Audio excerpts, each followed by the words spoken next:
Ça y est, nous y sommes, cette finale palpitante que l'on rêvait de voir depuis plusieurs jours sur ce bassin de Rachiche qui a fait les grandes heures de l'aviron français. Mathieu Androdias et Hugo Boucheron s'élancent pour peut-être aller chercher une médaille mondiale, une médaille d'or, alors que ce sont les frères Sinkovic que l'on voit à l'image.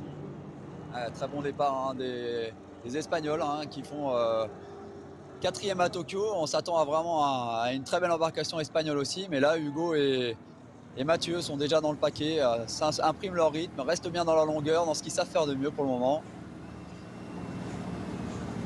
Voilà, ces rameurs espagnols qui ont gagné leur demi-finale, qui se retrouvent à côté du bateau français, qui va être un bon repère pour les Français aussi. Voilà, et Mathieu et Hugo qui commencent à prendre les commandes de la course tout doucement, comme ils avaient fait en demi-finale, après à côté des frères Sinkovic, où ils étaient vraiment partis très très fort ces Croates, et puis Mathieu et Hugo s'étaient installés petit à petit en tant que leader de course, et là c'est ce qu'ils sont en train de faire. À chaque coup de pelle, on voit le bateau accélérer et prendre des centimètres par rapport aux autres.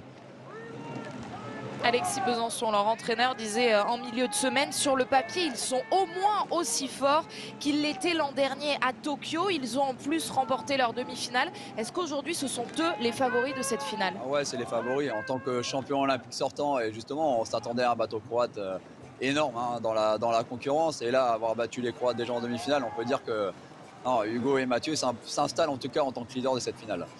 Les 500 premiers mètres ont été parcourus et l'équipe de France est donc en tête. Mathieu Androdias et Hugo Boucheron pour aller chercher la médaille d'or mondiale. Alors on le sait, l'école française découpe ce plan d'eau, ces 2000 mètres à parcourir en 3, les 500 premiers mètres, le 1000 du milieu et puis les 500 derniers mètres. Et dans les tout derniers mètres, l'enlevage. Où sont-ils les plus forts, nos Français? Est-ce que déjà les 500 premiers mètres sont une première indication de les voir si bien placés en tête avec une grosse avance désormais? Ouais, ils ont bien décroché les autres bateaux. Alors après, c'était pas trop leur profil de course par rapport à Tokyo, où à Tokyo justement ils avaient un gros train au milieu de course. Et là par contre ils s'imposent vraiment dès le premier 500 à mettre la pointe devant et vraiment s'installer en tant que leader. Mais ils l'avaient fait déjà en demi-finale. Donc on change un peu la stratégie par rapport aux autres années et qui les met bien en avant.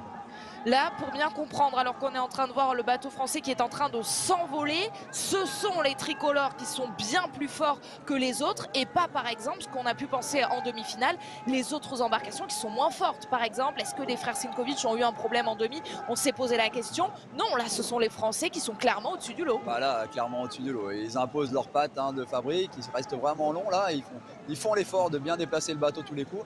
Et ce qu'on voit, c'est que les Australiens, comme en demi-finale avec les Espagnols, sont bien devant. Donc là, les Français imposent leur marque en tout cas. Je pense qu'ils veulent vraiment s'installer et se mettre à l'abri des retours potentiels de toutes les embarcations.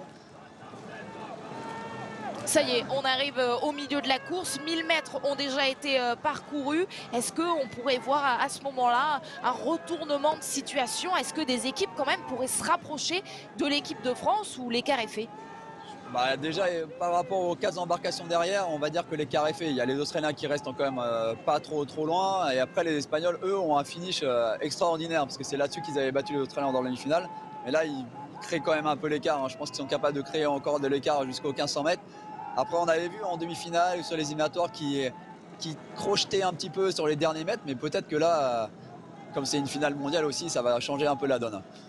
Se méfier des Australiens, se méfier des Espagnols. Mais pour l'instant, la médaille d'or est autour du cou d'Hugo Boucheron et de Mathieu Androdias. L'équipe de France est en tête pour aller chercher une médaille dans ce 2-2 couple, toutes catégories, alors que nos Français sont déjà champions olympiques. Et pourtant, justement, après ce titre olympique, nos Français ont eu besoin de décompresser, de répondre également aux sollicitations. Ils ont repris plus tard l'entraînement et pourtant, les voici en train d'être les meilleurs du monde. Ouais, c'est pour ça aussi qu'ils ont retardé un peu leur retour sur la scène internationale en double et qui ne sont pas passés sur les championnats d'Europe, justement pour remettre les choses un peu ensemble tous les deux. Mais là, en tout cas, ils font vraiment la course dans leur coin. Je pense qu'ils ne se posent pas de questions par rapport aux autres, comme en demi-finale ou peut-être avec la pression des Sinkovic à côté. Mais là, pour le moment, ils ont l'air de s'installer en patron, alors qu'on voit ce double espagnol justement qui fait l'effort et qui revient comme en demi-finale.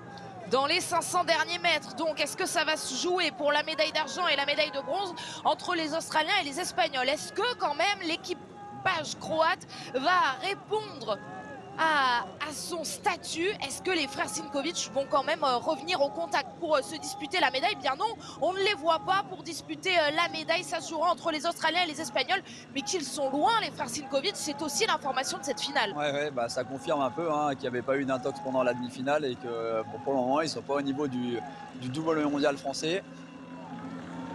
La réalisation se concentre sur cette bataille pour la médaille d'argent parce que pour la médaille d'or, ça semble être fait. Regardez, il reste moins de 300 mètres et les championnats du monde dans cette catégorie du 2 de couple vont être remportés par nos Français Mathieu Androdias et Hugo Boucheron. Après avoir décroché le titre olympique, vont remporter le titre mondial dans 200 mètres maintenant. Mathieu et Hugo qui sont bien installés, on voit sur les vitesses qu'ils ne sont pas sur les plus hautes vitesses, mais ils ont déjà mis du jour avec les autres. Ils sont quand même sur des fréquences toujours de coups d'aviron un peu plus basses, alors que les autres ont lancé l'envage bien ou beaucoup plus tôt. Les Espagnols sont en train de faire très fort dans les derniers mètres alors qu'ils souffrent, les Croates, les frères Sinkovic. Le petit coup d'œil à côté de la part des frères Sinkovic et pour voir que les autres embarcations sont bien loin devant eux. La France va être championne du monde si elle résiste au retour de l'Espagne. Ils sont en train de faire très fort ces Espagnols. Ça va se jouer à rien. Mais oui, ils résistent, ils sont champions du monde. Après avoir été champion olympique, Mathieu Androdias et Hugo Boucheron, champions du monde dans ce 2 de couple toute catégorie devant l'Espagne, devant l'Australie et donc devant la Croatie.